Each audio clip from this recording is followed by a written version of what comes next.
Hello, people. So, my name is a bit misleading, Harsha Singh. But actually, I am from the state of Karnataka and I was born into a Madhva Brahmin family. Well, I wouldn't say it's an orthodox community, but it is certainly one of the most ritualistic communities of South India, particularly Karnataka. I don't say this with pride, nor do I say it as an insult. It is just that these rituals have always been a big question mark to me.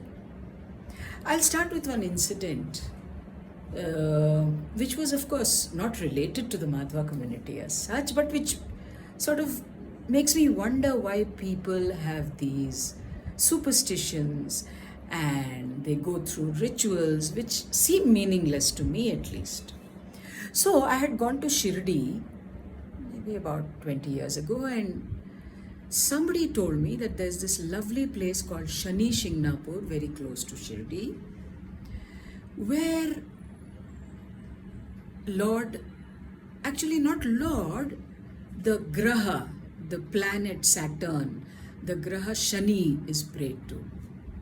Now, one funny thing about Shani Shingnapur, the place that houses this place of worship, is that people don't lock their doors.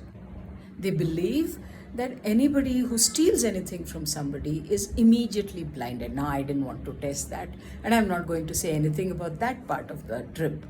But when we went to the actual shrine, I was told that the Abhishek was done with oil and only males could do the Abhishek. I found the place very oily and sticky and a little treacherous. I was scared of slipping and falling. I was also told that I must not look back at the shrine as I walked away from it on my way back. I was told that if I did that, Lord Shani, or the Graha Shani, who is supposed to anyway bring bad luck and, supposed to cause bad happenings in people's lives, would then climb on my back if I turned around and looked at the shrine while I was leaving. I thought about it and I decided that no god, no graha was bad enough to climb on my back and make my life miserable for the next 7 years or whatever he's supposed to do if he was a god. Because I don't believe that we have to live in fear of those who we worship. They couldn't do any harm to us if we had not done something bad. So defiantly, as I was walking away from the shrine, I turned and looked back at it. Now the point is that after doing it, if something bad had happened to me and I had correlated it to this incident, then my conviction is not strong enough.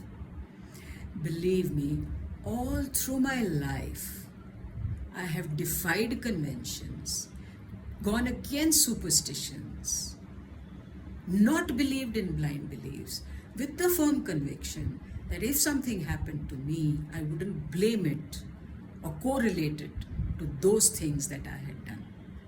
And quite honestly, even when there is no correlation, people just tend to connect one happening to another and hence live in fear.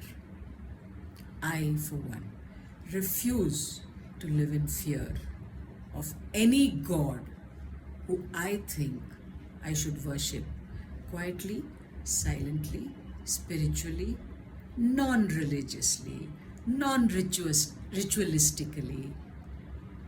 And it has worked for me in the 68 years of my life. I hope it works for you guys too. Not that you have to believe everything I say, but this is my personal, firm conviction about gods. Bye.